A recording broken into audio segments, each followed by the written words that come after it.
سورہ کہف آیت نمبر 30۔ اعوذ باللہ من الشیطان الرجیم، بسم اللہ الرحمن الرحیم۔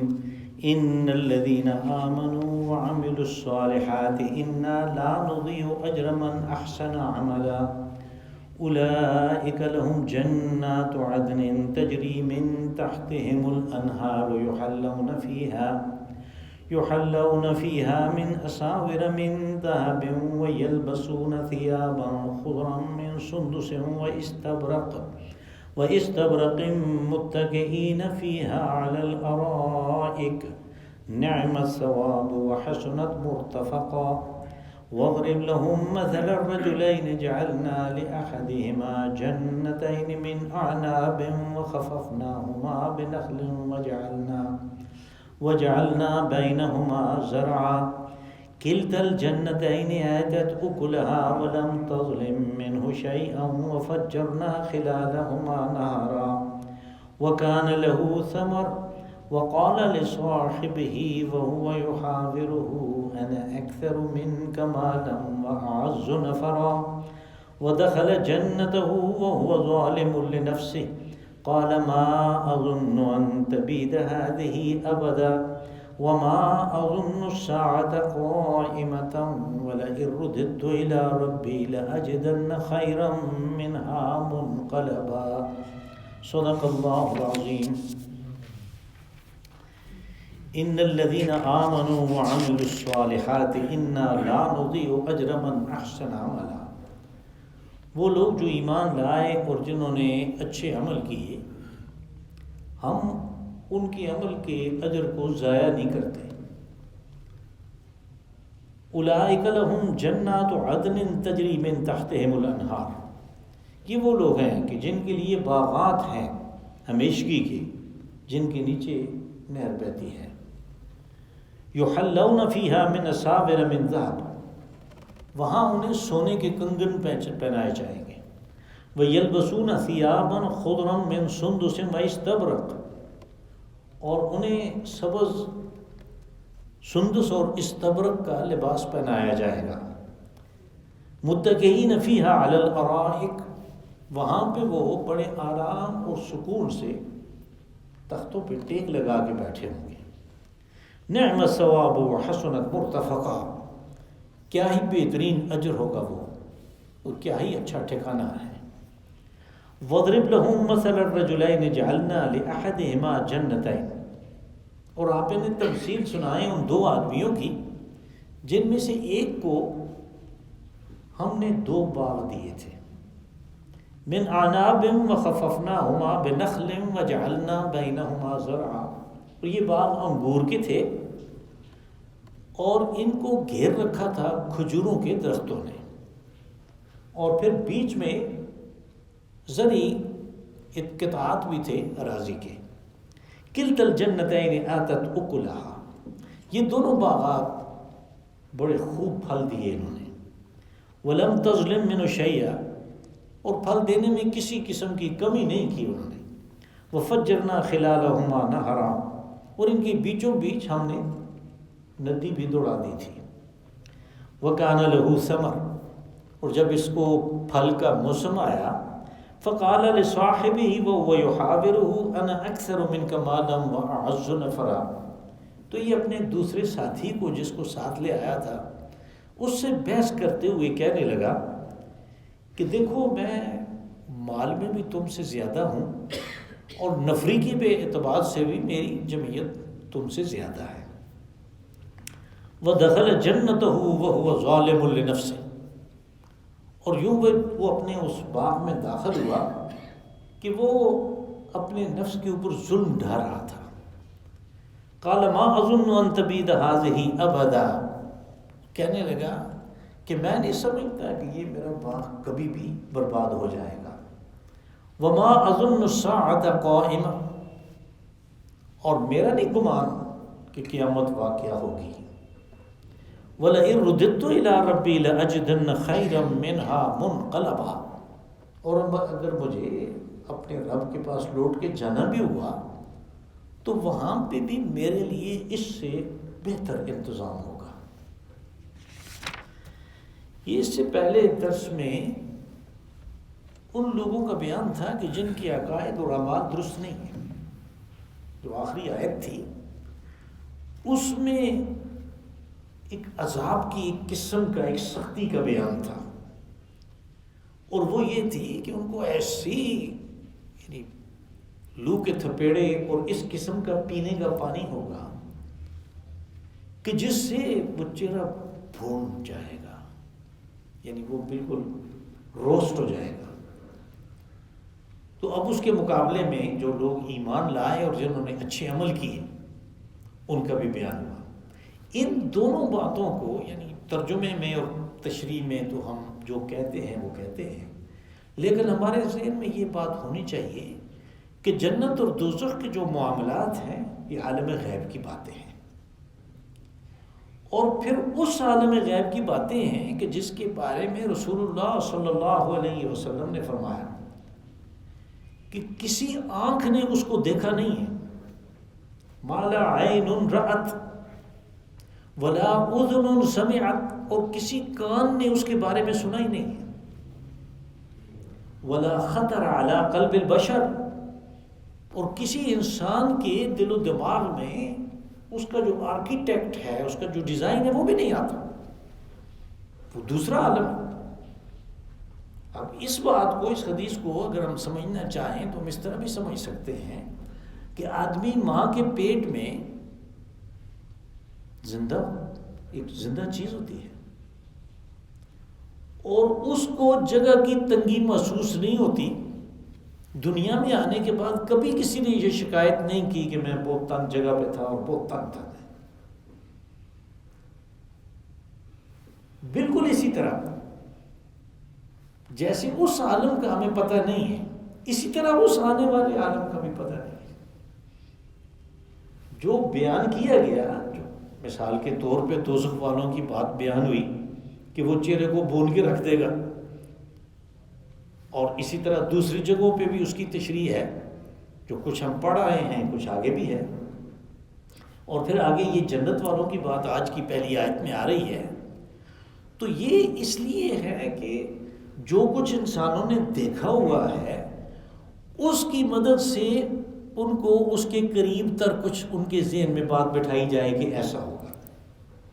اب دوسری چیز یہ ہے کہ وہ انسان جن کو یہ قرآن پاک پہلی دفعہ سنایا جا رہا ہے، جن کو میں کہتا ہوں کہ وہ اول مخاطبین قرآن ہیں، سب سے پہلے ان کو سنایا گیا، تو ان کے ذوق کو، ان کے رواج کو، ان کے ہاں جس چیز کو اچھا سمجھا جاتا تھا، جس چیز کو برا سمجھا جاتا تھا، ان چیزوں کو سامنے رکھ کے بتایا گیا، ان کو سامنے رکھ کے بتایا گیا. جیسے آج کی اس آیت میں آپ دیکھتے ہیں کہا کہ ان الذین آمنوا وعملوا الصالحات انا لا نضیع اجر من احسن عملا. یعنی ایمان اور عمل صالح یہ تو اچھے عمل ہیں دونوں، ایک عقیدے کے اعتبار سے اور دوسرا عمل کے اعتبار سے. تو کہا جس کے اچھے اعمال ہیں، جس کا اچھا عقیدہ ہے، تو اس کے ان اعمال کا جو بدلہ ملنا چاہیے وہ ہم ضائع نہیں کریں گے. اب ہم دیکھتے ہیں کہ آدمی تھوڑی سی مزدوری کرے تو اس کو کچھ مل جاتا ہے. کوئی پلمبر ہے، کوئی الیکٹریشین ہے، کوئی مزدور ہے، وہ زمین کو ادھر ادھر کرتا ہے، کوئی نالی بناتا ہے، کچھ بھی کرتا ہے، اس کو اجر ملتا ہے. لیکن نماز پڑھتے ہیں، روزہ رکھتے ہیں، حج کرتے ہیں، دوسروں کے لیے اچھا سوچتے ہیں، دوسروں کے حقوق کی ادائیگی کا خیال رکھتے ہیں، تو اس کا کیا بنے گا؟ اب بار بار قرآن پاک میں یہ یقین دہانی کروائی جا رہی ہے کہ تمہاری یہ چیز ضائع نہیں ہوگی. یہ نہیں کہ اس نے کر لیا اور اس کو اجرت ملے گی نہیں. اب دیکھیں نا، دو چیزیں ہیں، ایک تو بالکل ظاہری اس دنیا کے اعتبار سے فوری اس کی اجرت ملتی ہے، بلکہ کہا کہ مزدور کا پسینہ خشک ہونے سے پہلے اس کو اجرت اس کی دے دی جائے. اور دوسری اخلاقیات ہیں، اعمال صالحہ ہیں، ان کے بارے میں صرف خبر دی گئی کہ وہ بعد میں ملیں گے. اب یہ ہے کہ اس خبر کے اوپر یقین، اور یہ کہ وہ جو دے گا اس کے پاس سب کچھ ہے دینے کے لیے، یہ وہ یقین ہے کہ جو آدمی کو اس راستے میں آنے والی مشکلات کو برداشت کرنے کی صلاحیت اور قوت عطا کرتا ہے. جیسا جب یقین مضبوط ہوگا ایسے ہی اس کے لیے جو مشکل سے مشکل اعمال ہیں وہ آسان ہو جائیں گے. اور پھر یہ صورتحال پیدا ہوتی ہے کہ اس کے لیے جان قربان کرنا بھی کوئی مسئلہ نہیں رہتا. یہ تو معمولی باتیں ہیں کہ تھوڑا وقت دے دیا, تھوڑا مال دے دیا, تھوڑی تکلیف برداشت کر لی, وہ تو پھر جان بھی قربان کر دیتا ہے, اس لیے کہ اس کو یقین ہے کہ میرے اللہ نے میرے ساتھ جو وعدہ کیا وہ صحیح ہے اور درست ہے. اولئک لہم جنات عدن تجری من تحتہم الانہار. اب یہ جو ان کا اجر ضائع نہیں ہوگا تو بتایا کہ ان کو کیا ملے گا. کہا یہ وہ لوگ ہیں کہ جن کے لیے ہمیشگی کے باغات ہیں. جنات عدن یعنی ایسے باغات ہمیشگی کے کہ جن میں ان کی رہائش ہوگی. وہ ریزیڈینشل گارڈنز ہیں جنات عدن. اور پھر ایسے ہیں کہ اس باغ کے بارے میں یہ سوچنا کہ وہ خشک ہو جائے گا, اس کے درخت جو ہیں وہ پھل دینا چھوڑ دیں گے, کہ یہ بات نہیں ہے. وہاں خشکی کا اور اس قسم کا کوئی تصور نہیں ہے, لیکن اس کی پھر بھی خوبصورتی کے لیے اس میں نہر بھی ہے, اس میں دریا ہے. یحلون فیہا من اساور من ذہب. وہاں پہ ان کو سونے کے کنگن پہنائے جائیں گے. اب میں نے گزارش کی تھی کہ یہ ان متمردین جو مکہ کے ہیں ان کے خیال میں جو بہت اونچا مقام ہے اس کو سامنے رکھ کے بتایا گیا کہ جنت والوں کو کیا ملے گا. وہاں ان کے لیے اس زمانے میں یعنی مرد بھی سونے اور چاندی کے زیورات پہنتے تھے, اور پھر جو بادشاہ تھے ظاہر ہے سونا تو وہی افورڈ کر سکتے تھے. جیسے آپ نے وہ واقعہ سنا ہوگا یعنی جب ہجرت ہوئی اور نبی صلی اللہ علیہ وسلم نکل گئے تو ابو جہل نے تو جو ان کو پکڑے زندہ یا مردہ اس کے لیے 100 اونٹ کا اعلان کیا. تو مختلف جگہوں پہ لوگ اس انعام کے پیچھے تلاش کر رہے تھے. تو سراقہ ایک آدمی تھا جس نے ان دونوں کو, حضرت ابوبکر صدیق اور نبی صلی اللہ علیہ وسلم کو پا لیا, لیکن پھر ان تک ان کے قریب پہنچنے سے پہلے اس کا جو گھوڑا تھا وہ بار بار زمین میں اس کے پاؤں دھس جاتے تھے. آخر وہ سمجھ گیا. تو رسول اللہ صلی اللہ علیہ وسلم نے فرمایا کہ سراقہ میں دیکھتا ہوں تمہارے ہاتھوں میں کسرا کے کنگن ہیں. کسرا ایران کا بادشاہ تھا, اور یہ وہ زمانہ تھا کہ جب ایران نے سلطنت روما کو کیسر کو ایک زبردست شکست دی تھی. اور یوں کہیں کہ اس وقت وہ ایک سپر پاور ایسی تھی کہ جس کے مقابلے کا کوئی بھی نہیں تھا. اس کا جو بادشاہ تھا وہ جو کوئی کنگن, مجھے نہیں پتا کیا وہ کنگن اس کو اردو میں لکھتے ہیں, اساور سور کی جمع ہے, تو وہ جمع یعنی وہ سونے کے کنگن جو پہنتا تھا. کہا کہ تمہارے ہاتھوں میں دیکھ رہا. پھر قادسیہ کے بعد جب ایران فتح ہوا اور وہ خزانے ایرانی خزانے جو ہیں وہ صحابہ اکرام کے ہاتھ لگے, تو انہوں نے وہ مال غنیمت مسجد نبوی میں بھیجا. تو وہ تو سونے چاندی کا ایک ڈھیر لگا ہوا تھا. اور حضرت عمر رضی اللہ عنہ نے کہا کہ بلاؤ سراقہ کو, اس لیے کہ میں دیکھ رہا ہوں یہ کنگن ہیں اور یہ اس کو پہنانے ہیں, اور آپ نے اس کو دیے اور پہنا کے چھوڑا. تو اس زمانے میں یہ بڑی شان و شوکت کی بات تھی کہ کسی کے ہاتھ میں سونے کے کنگن. ہم تو اس کو کوئی ایسی خاص چیز نہیں سمجھتے, عورتوں کے یہ چیز ہے پہننے کی, لیکن چونکہ ان کا ذوق وہ تھا اس لیے قرآن پاک نے یہ بات کہی. اساور من ذہب, ذہب سونے کو کہتے ہیں. وَيَلْبَسُونَ ثِيَابًا خُضْرًا مِّن سُندُسٍ وَإِسْتَبْرَقٍ, اور انہیں پہنایا جائے گا لباس. جو اب لفظ لباس استعمال کرتے ہیں یہ عربی زبان کا ہے. یلبسون یہ اسی سے ہے, لباس سے, یعنی ان کو لباس پہنایا جائے گا. فعل کے طور پہ یہاں استعمال ہوا. ثیاب کپڑے کو کہتے ہیں. وہ کپڑے جن کے سبز رنگ ہوں گے، خضرن سبز رنگ، من سندس و استبرق۔ اب ہمارے ہاں سندس اور استبرق یہ دو کپڑوں کے نام ہیں، تو کوئی کہتے ہیں کہ سندس جو ہے وہ باریک ریشم کا کپڑا ہوتا ہے اور استبرق ریشم کا ہی ہوتا ہے لیکن موٹا ہوتا ہے۔ بہرحال جو بھی ہے، کوئی جنت کا بہت زبردست قسم کا کوئی ریشمی لباس ہے جو ان کو پہنایا جائے گا۔ متکئین فیہا علی الارائک، اور وہاں پہ وہ تکیوں سے ٹیک لگائے بیٹھے ہوں گے۔ اب یہ بھی یعنی چونکہ ہمارے اس واقعات میں آتا رہتا ہے کہ وہ لوگ اس بات کو پسند کرتے تھے اور اب بھی پسند کرتے ہیں کہ بس بیٹھے رہیں، ٹیک لگائی ہوئی ہو، کہوہ ہو، شیشہ ہو، اور آپ یقین مانیں کہ وہ جتنا زیادہ بٹھائیں، صبح ہو جائے گی، اذان ہو جائے گی، صبح ادھر بیٹھے رہیں گے، اور اس بیٹھنے کی وجہ سے جو بیٹھنے کے ساتھ متعلق بیماریاں ہیں وہ سب کو ہوتی ہیں۔ تو یہ اس زمانے سے چلا آ رہا ہے، وہاں کا دستور ہی یہی ہے کہ وہ ٹیک لگائے بیٹھے ہوئے ہوں گے ان اپنے فرشوں کے اوپر، علی الارائک، اریکہ تختے کو بھی کہتے ہیں، بستر کو بھی کہتے ہیں، ارائک اس کی جمع ہے۔ نعم الثواب وحسنت مرتفقا، کہا کہ کسی کو اجر جو ہے جو مل سکتا ہے یہ اس میں کتنا زبردست ہے، کتنا بہترین ہے، کتنا اونچا اجر ہے جو ان کو دیا جائے گا ان کے ان اعمال کے بدلے میں جو انہوں نے اسی دن اجر پانے کے غرض سے کیے تھے، اس لیے کہ دنیا میں اس کا بظاہر کچھ بھی نہیں نظر آتا تھا۔ وحسنت مرتفقا، اور ٹھکانے کے اعتبار سے یہ کتنا بہترین، کتنا خوبصورت ٹھکانہ ہے۔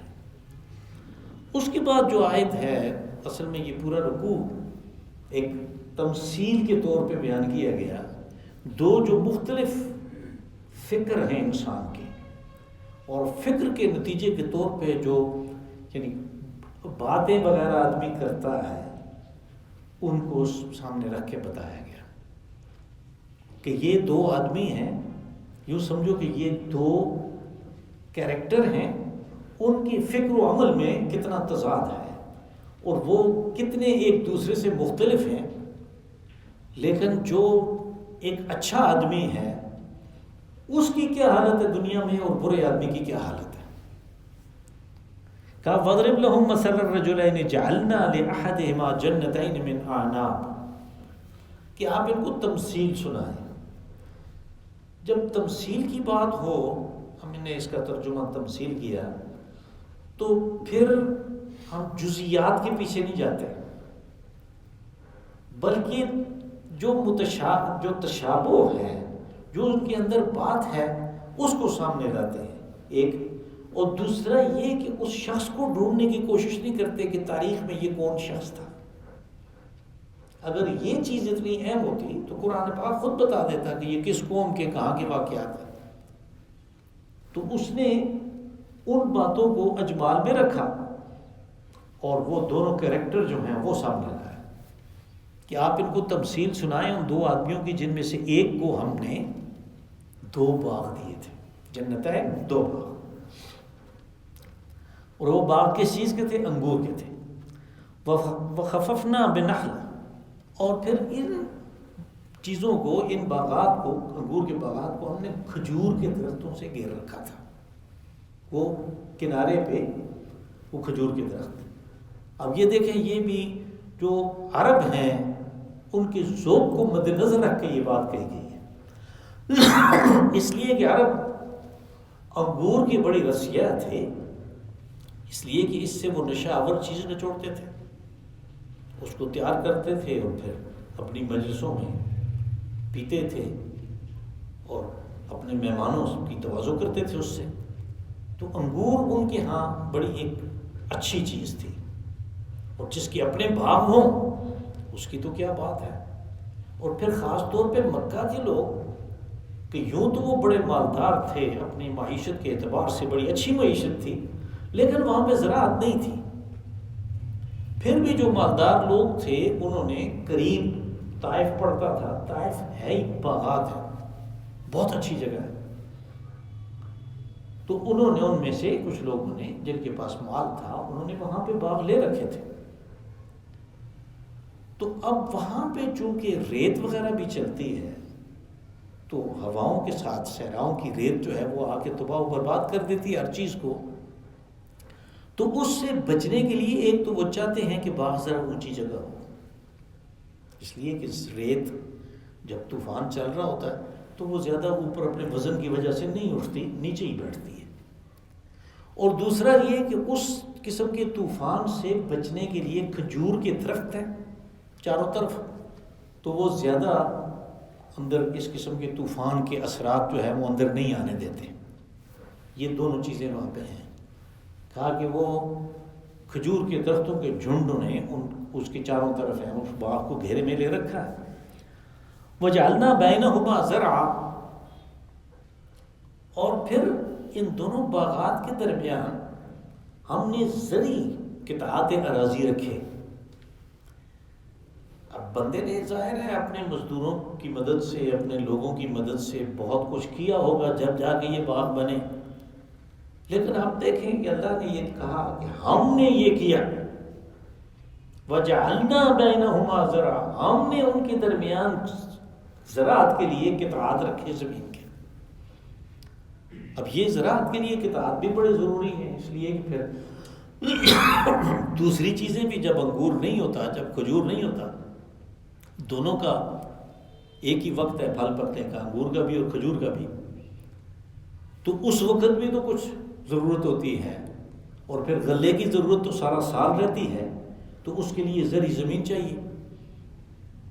تو وہ بھی ساتھ میں موجود ہے. اب اس آدمی کے زبردست یعنی ایک ایسی تمثیل بیان کی گئی کہ اس وقت کے لحاظ سے یہ سب سے خوشحال اس قسم کا آدمی ہوگا. کلتا الجنتین آتت اکلہا، کہا یہ دونوں باغ ایسے تھے کہ انہوں نے اپنا پھل خوب دیا. ولم تظلم منہ شیئا، اور جس چیز کی صاحب باغ کا مالک جس چیز کی امید رکھتا تھا وہ ایسی ملی کہ کسی چیز کی کمی نہیں رہی. ولم تظلم منہ شیئا، اس نے کسی چیز کی کمی نہیں کی. وفجرنا خلالہما نہرا، اور ہم نے ان باغوں کے بیچوں بیچ ندی بھی بہا رکھی تھی. ہم نے یعنی اللہ نے کہا ہم نے.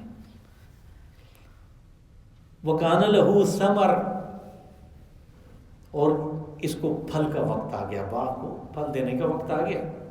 فَقَالَ لِصَاحِبِهِ وَهُوَ يُحَاوِرُهُ أَنَا أَكْثَرُ مِنْكَ مَالًا وَأَعَزُّ نَفَرًا، تو وہ اپنے دوسرے ساتھی سے، جو کوئی اس سے ملاقات کے لیے آیا ہوگا لیکن ایک غریب آدمی، پر اس کا دل جیسے آگے ظاہر ہوگا ایمان کی دولت سے مالا مال تھا. اس قسم کے باغ تو اس کے پاس نہیں تھے لیکن اس کے پاس ایمان تھا. تو یہ بحث کرتے ہوئے اس کو کہنے لگا، یعنی بحث سے اندازہ ہوتا ہے کہ ان کی پہلے بھی ملاقاتیں ہوئی ہیں، پہلے بھی یہ ایمان، عمل صالح اور عقائد کے بارے میں آپس میں کوئی بحث کرتے رہے ہیں. اب جب یہ باغ میں داخل ہوا اور یہ زمانہ بھی وہ تھا جب کہ وہ پھل لے رہا تھا، تو یہ اس کو کہنے لگا، وہ یحاورہ، بحث کرتے ہوئے، انا اکثر منک مالا واعز نفرا، کہ دیکھو میں مال میں بھی تم سے بڑا ہوا ہوں، میرے پاس زیادہ ہے، اور میری جمعیت، میری نفری انفرادی قوت بھی میرے پاس زیادہ ہے. اس زمانے میں انفرادی قوت کی آج بھی اہمیت ہے، اس وقت بھی اہمیت تھی، لیکن اس وقت ذرا زیادہ اہمیت تھی، اس لیے کہ افراد ہی کام آتے تھے دفاع میں.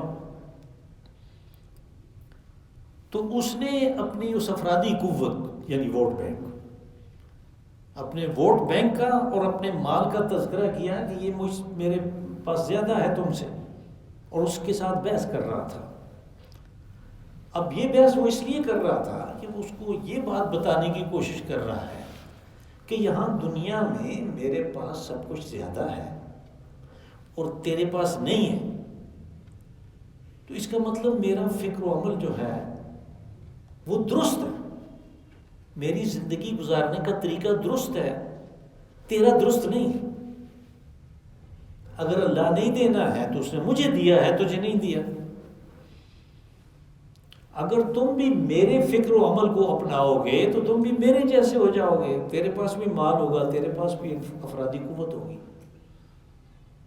دیکھیں یعنی کسی وقت بھی انسان کی سوچ جو ہے، اس کا جو فکر ہے، وہ اس چیز سے آزاد نہیں ہوا الا ماشاء اللہ۔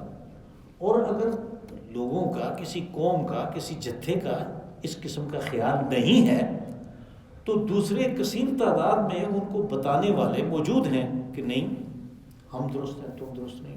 یہی حال ہے، یہی حال ہے اس وقت بھی دنیا میں، اور پہلے بھی یہی تھا کہ بش نے بھی کہا کہ ہم تو کہہ رہے ہیں کہ ہمارے جیسے بنو، ہمارے جیسی عیاشی کرو گے۔ اور اب تو پہلے تو ڈھکے چھپے الفاظ میں وہ کہتے تھے، اب تو بالکل سامنے آ گئے۔ اب تو وہ کہتے ہیں کہ یہ کوئی یوکرین جو ہے یہاں پہ قتل و غارت کر رہے ہو تم، یہ کوئی عراق تو نہیں ہے، یہ افغانستان تو نہیں ہے، یہاں پہ تو ہمارے جیسے لوگ رہتے ہیں، یعنی ہمارے جیسے بہت زبردست قسم کے، بہت اونچی شان کے لوگ ہوتے ہیں۔ یہ باقاعدہ اخباروں میں بھی آ رہا ہے، اور ان کے ٹیلی ویژن پہ جو ان کے ماسٹر مائنڈ ہیں وہ بھی اس بات کو بیان کر رہے ہیں کہ ان کو قتل کرنا ان کے برابر نہیں ہے، ان کو تو مارو، کون منع کرتا ہے؟ اور واقعی یہی ہوا کہ اسی روس نے افغانستان میں قتل و غارت کی، کسی نے منع نہیں کیا، لیکن اب ان کو تکلیف ہو رہی ہے، اور وہ خصوصی اجلاس بلایا کہ جس قسم کا اجلاس کبھی بھی فلسطین کے مسئلے پہ، کشمیر کے مسئلے پہ، دوسری چیزوں پہ نہیں بنے۔ ان کا فکر یہی ہے کہ ہم بہت اعلیٰ قسم کے لوگ ہیں، ہمارا فکر و عمل بہت زبردست ہے، اور یہ لوگ جو ہیں یہ بات کو سمجھنے کی کوشش ہی نہیں کرتے، اس لیے یہ پیچھے رہ گئے۔ یہ اس آدمی کا بھی یہی خیال ہے، انا اکثر منک مالا واعز نفرا ودخل جنتہ وهو ظالم لنفسه۔ یہ اللہ پاک نے اس کے اوپر تبصرہ کیا کہ وہ اپنے باغ میں داخل ہوا، وہ اپنے نفس پہ، اپنی جان پہ وہ ظلم ڈال رہا تھا۔ وہ ظلم کیا تھا کہ وہ غرور اور تکبر کر رہا تھا، کس چیز پہ؟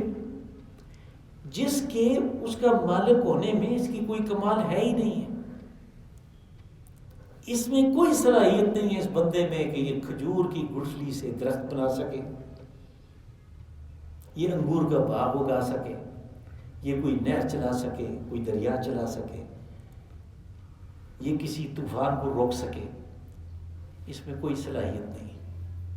لیکن یہ غرور اور تکبر کرتا ہے کہ یہ سب کچھ میں نے کر لیا تو میں کتنا کامیاب انسان۔ کہا یہ اپنے اوپر ظلم کر رہا تھا۔ یہ ظلم اس طرح بنتا ہے کہ ایک بالکل عارضی چیز جو کل بلا کو تباہ ہونے والی ہے، اگر نہ بھی تباہ ہو تو کم از کم تیرے سے رہ جانے والی ہے، اس کے اوپر غرور اور تکبر کرنا، اس کے اوپر گھمنڈ کرنا، یہ تو نادانی ہے۔ تو کہا کہ وہ ظالم لنفس، وہ اپنے اوپر ظلم ڈال رہا تھا۔ قال ما اظن ان تبید هذه ابدا، کہنے لگا میرا نہیں یہ گمان کہ یہ میرا باغ کبھی بھی تباہ ہو جائے گا۔ یعنی اس کو ایسے نظر آ رہا ہے کہ جیسے یہ بالکل ہمہ جہت سے محفوظ ہو گیا، یہ ہمیشہ اسی طرح پھل دیتا رہے گا، میں ہمیشہ اسی طرح اس سے لطف اندوز ہوتا رہوں گا، میرا گمان ہی نہیں کہ یہ کبھی تباہ ہو سکے گا۔